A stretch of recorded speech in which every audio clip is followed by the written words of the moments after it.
Renato Gaúcho apresenta A Força do Amor.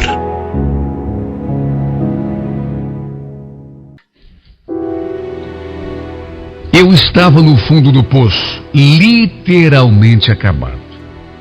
Nem de longe lembrava o homem confiante que costumava ser. Magro, barbudo, abatido. Sem tomar banho há 3 dias. Olha, eu parecia mais um morto-vivo do que uma pessoa. Era a 3ª vez que eu tentava o suicídio desde que a minha mulher tinha me abandonado. Não sentia mais prazer em nada. Simplesmente não queria mais viver. Em menos de um mês, eu praticamente tinha perdido tudo. E quando digo tudo, não é força de expressão, é tudo mesmo. Até a minha dignidade eu joguei no lodo. Perdi minha mulher, perdi minha filha, meu emprego, meus amigos, perdi tudo. Até mesmo os meus pais ficaram contra mim, só para se ter uma ideia. Eu não tinha mais ninguém com quem contar. E olha, não tiro a razão. Nem da minha mulher, nem da minha filha, nem do meu pai, nem da minha mãe. Não tiro a razão de ninguém. Francamente, não me orgulho do que fiz para chegar a esta situação. Porque se havia algum culpado naquela história, eu tinha consciência de que era eu e ninguém mais. Sabe, o pior é que eu me sentia tão inútil, tão acabado, que nem me matar eu conseguia. Olha, se não fosse trágico, seria até engraçado. 3 tentativas e nada. A impressão que dava é que não tinha chegado a minha hora. Eu já tinha tomado uma mistura de remédios com bebida alcoólica. Eu já tinha tomado veneno de rato. Não sabia mais o que fazer para abreviar aquele sofrimento. Até que resolvi cortar os pulsos. Sempre ouvi dizer que esta era a forma mais garantida de morrer. Não há nem dor. É apenas uma tontura, uma fraqueza e tudo se acaba sem sofrimento. Pelo menos era o que eu ouvia falar. Desde que fui praticamente expulso da minha própria casa. Fui morar numa pensão. Na verdade, pensão é modo de dizer. Era uma verdadeira espelunca. Lembro que peguei uma faca, fui até o único banheiro que havia, liguei o chuveiro, cortei os pulsos e fiquei ali, sentado no chão. Como diz naquela canção, esperando a morte chegar. Depois de um tempo, à medida que o sangue fluía, comecei a sentir aquela sonolência, aquele soninho gostoso. Tudo foi escurecendo diante dos meus olhos até que simplesmente apaguei. Porém, mais uma vez, para minha desgraça, eu não tinha conseguido. Mais uma vez, meus planos não deram certo. Olha, vou repetir. Se não fosse trágico, seria cômico. Porque nem me matar eu conseguia. Quando voltei à consciência, estava numa cama de hospital. Depois, eu soube que a dona da pensão tinha estranhado a minha demora no banheiro. Ela já tinha me chamado várias vezes, mas como não obteve resposta, usou a chave reserva para abrir a porta e então se deparou com a cena. Eu naquela situação, desmaiado sobre aquela poça de sangue. Fiquei internado por 5 dias. Nesse período, acabei fazendo amizade com um dos enfermeiros do hospital.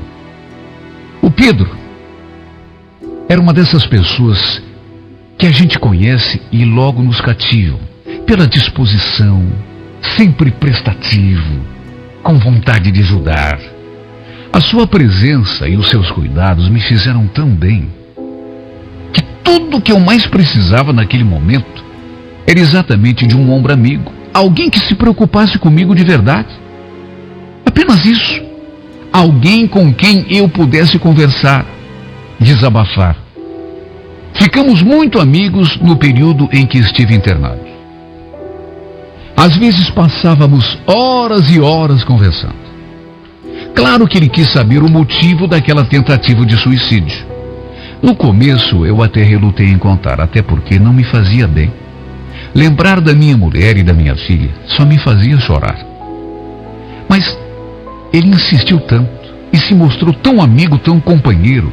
Realmente parecia tão preocupado comigo que a uma certa altura eu acabei abrindo o coração. Eu tinha traído a minha mulher. Pior ainda, com a irmã dela. Tinha traído minha esposa com a minha própria cunhada. Foi uma única vez. No entanto, o suficiente para causar toda aquela desgraça. No meu último dia de hospital, o Pedro me deu um abraço e falou: escuta, Ricardo, daqui a pouco você vai ter alta, você está sabendo, né? Depois de tudo que você me contou, eu pensei que, sei lá, bom, na verdade, eu queria saber se você tem para onde ir. Se alguém vem te buscar. Pior que não, viu, Pedro? Não tenho dinheiro nem para comer, se você quer saber. Então, por isso que te perguntei. Olha, se você quiser, eu não quero que você se ofenda, mas se você quiser, você pode ficar uns tempos lá em casa. Pelo menos até conseguir se ajeitar. Eu moro sozinho mesmo. Olha, incrível como repentinamente, e da onde a gente menos espera, aparece um anjo celestial para estender a mão para a gente. Não, é incrível. Assim do nada, de repente aparece uma pessoa cuja existência a gente nem sabia, de cuja existência a gente não tinha sequer conhecimento. E aquela pessoa completamente desconhecida, que a gente nem sabia que existia até 3, 4, 5 dias atrás, é justamente essa pessoa que estende a mão para nos tirar do buraco. Claro que aceitei na mesma hora, até porque não estava em condições de recusar.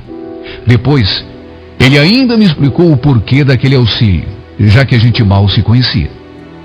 O Pedro tinha vindo do interior e passado por muitas necessidades. E foi graças à ajuda de alguém que ele também mal conhecia que tinha conseguido se ajeitar na vida.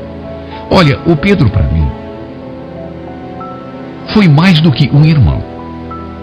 Me deu umas roupas, me emprestou dinheiro e me arrumou até mesmo um emprego, ali mesmo na lanchonete do hospital.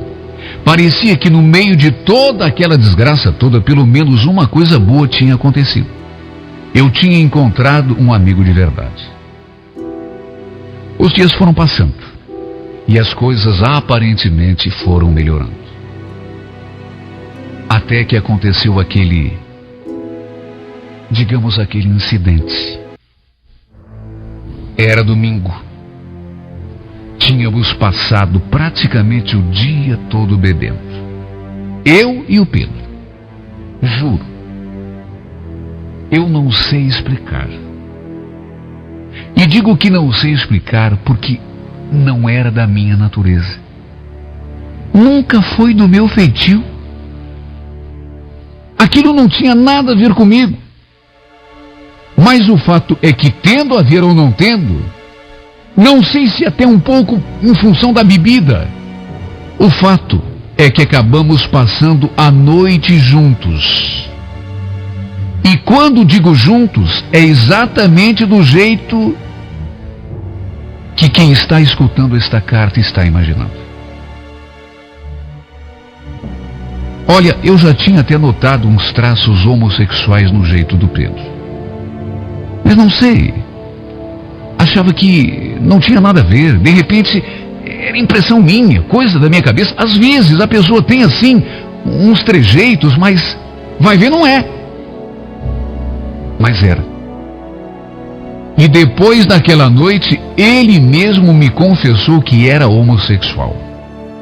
E mais do que isso, que tinha se apaixonado por mim lá mesmo no hospital, no período em que estive internado. Motivo pelo qual, aliás, ele havia me convidado para morar com ele. Olha, o problema é que não parou ali. Não ficamos apenas naquela noite. Não é para me justificar. Juro que não é para me explicar, mas até hoje eu não sei explicar como fui me deixar envolver daquele jeito. Como eu já disse, não era da minha natureza. Só que o Pedro foi me enredando, foi me envolvendo naquele seu jogo de sedução, que eu me sentia sem forças para me libertar. E também tinha outra. E repito, não é para me desculpar, não é justificativa, mas eu ainda não estava no meu juízo perfeito. Ainda estava me sentindo muito fragilizado, perturbado por todo o sofrimento por que tinha passado. Ele me garantiu que ninguém jamais ficaria sabendo do nosso caso. E o fato é que não sei dizer como ou porquê. Só sei dizer que acabei me deixando levar. Olha, para resumir, levamos aquela brincadeira por quase 6 meses. Até que chegou aquela tarde de sábado. A tarde mais inesperada da minha vida. Juro. Foi mais inesperada do que aquilo que tinha acontecido comigo e com o Pedro. Eu nem acreditei quando a vi. De repente, eu percebi aquele vulto, aquela mulher entrando pela porta da lanchonete. Cheguei a esfregar os olhos para me certificar de que não estava vendo coisa, de que não estava enganado. Olhei assim e... sim, não havia dúvida. Era ela. Era a Neuza, minha mulher, segurando a minha filha pelo braço.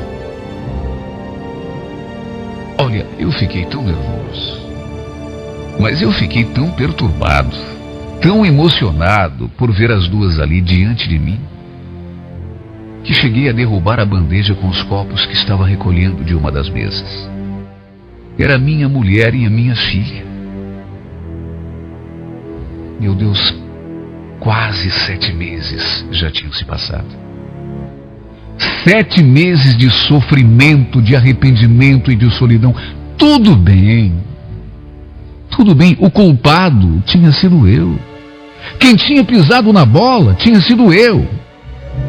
Não foi o destino que me tirou a minha família, fui eu.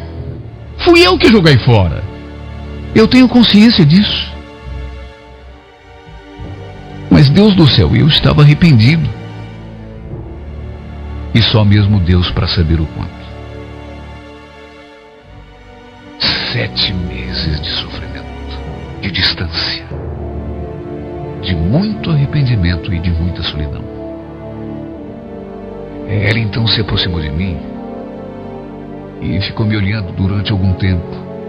Só depois de alguns segundos é que perguntou: você não vai dar um abraço na tua filha e na tua mulher?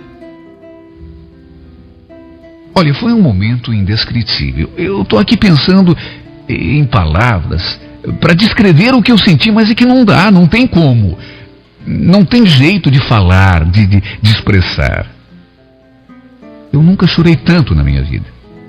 Nem mesmo nos meus momentos mais amargos. Olha, chorei feito criança. Mas não eram lágrimas de tristeza, como todas aquelas que eu já tinha chorado. Não, agora eram lágrimas de alegria, de felicidade, Era um choro de libertação. Ficamos ali conversando por mais de 1 hora. Ela me contou que já tinha me procurado durante muito tempo. Ela me contou que já vinha me procurando há algum tempo, mas ninguém sabia de mim. Nem acreditei quando ela falou aquilo. Ricardo, volta comigo para casa. As coisas não precisam ser assim. Eu ainda te amo. E sei que você também me ama, apesar de tudo o que aconteceu. Da minha parte, eu estou disposta a passar uma borracha no passado. Se você quiser, é claro. Até porque não apenas eu, mas a Amanda, ela sente tanto a tua falta.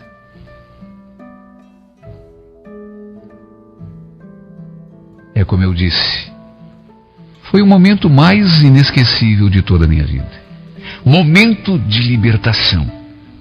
Minha mulher ali diante de mim, me pedindo para voltar para casa, parecia um sonho. Era tudo o que eu mais queria na vida. Todo aquele sofrimento, aquela angústia, tudo agora parecia distante. Acabei pedindo dispensa do trabalho e passamos a tarde juntos. Eu, minha mulher e minha filha. Eu precisava daquilo. Só Deus sabe o quanto eu precisava. Contei para minha mulher tudo o que tinha acontecido comigo, inclusive as tentativas de suicídio. Só não contei uma coisa: o caso que vinha mantendo em segredo com Pedro. Até porque contar de que jeito? Não tinha como. A Neuza jamais entenderia uma coisa dessas. Não entenderia e muito menos aceitaria. Que mulher nesse mundo aceitaria? Por isso não falei nada. Não falei, só que no final daquele dia voltei para a casa do Pedro disposto a dar um basta naquela situação. Até porque estava voltando a viver com a minha mulher. O problema é que aconteceu uma coisa com a qual, sinceramente, eu não contava. Juro que não imaginei. No que entrei na sala, já encontrei o Pedro sentado no sofá, com aquela cara amarrada, o cinzeiro cheio de bituca de cigarro. Naquele nosso pouco tempo de convivência, uma coisa eu já tinha notado: ele fumava muito quando estava nervoso. No que perguntei o que tinha acontecido, ele já levantou a voz. Disse que tinha passado na lanchonete para falar comigo e o meu chefe tinha lhe contado que a minha mulher e a minha filha tinham estado lá. Mais do que isso, contou que eu tinha inclusive pedido dispensa para passar a tarde com as duas, espumando de raiva. Ele perguntou o que elas queriam comigo, mas de uma forma assim tão agressiva que parecia um crime eu ter passado a tarde com a minha mulher e a minha filha. Olha, eu então abri o jogo. Até porque não tinha outra coisa a fazer. Só que quando lhe contei da minha intenção de voltar a viver com a minha mulher, foi que eu conheci um lado do Pedro que, olha, com toda franqueza, eu até aquele momento não conhecia. Ele me olhou com um ódio tão grande nos olhos que eu pensei até que fosse voar em cima de mim. Nem mesmo as minhas coisas ele me deixava arrumar. Eu tentava pegar uma roupa, colocar dentro de uma sacola, mas ele as arrancava da minha mão. De repente, assim, do nada, ele mudou de tática. Quando o vi ali diante de mim, ajoelhado, me pedindo perdão, implorando que eu ficasse, eu não sabia se aquilo era brincadeira ou se era sério. Só que não era brincadeira, porque tão logo ele se ajoelhou e suplicou, e eu continuei arrumando aquela sacola, ele mudou de novo. Até ameaça ele fez: olha, se você sair por essa porta, Ricardo, eu juro, eu conto tudo o que aconteceu entre nós dois. Mas eu conto para todo mundo. O hospital vai ficar sabendo. Todos os enfermeiros e enfermeiras vão ficar sabendo. Os médicos vão ficar sabendo. O dono da lanchonete vai ficar sabendo. Todo mundo vai ficar sabendo. Aliás, eu conto até para tua mulher. Você que sabe.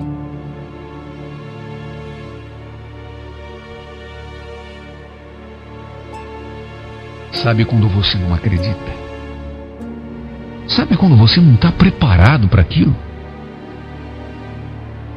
Olha, eu juro, nunca me passou pela cabeça que isso pudesse acontecer. Cena de ciúme. Cena de ciúme, mas não de uma mulher. Só que não de uma mulher, de um homem. Eu não pensei que ele pudesse ficar daquele jeito. ter aquela reação, juro que não pensei. Claro que fiquei assustado. Quem no meu lugar não ficaria? Fiquei imaginando o que seria de mim se as pessoas soubessem que eu tinha me envolvido com um homem. Olha, eu não queria nem pensar. Seria a maior humilhação da minha vida. Mas fazer o quê? Está certo, a gente teve um caso. Eu não estou aqui tirando o meu corpo fora, mas é como eu já disse, essa não é a minha natureza, nunca foi. Se me envolvi com ele, foi num momento de fraqueza, por carência, desespero. Sei lá. Até hoje não consigo explicar. Faz apenas uma semana que voltei para casa.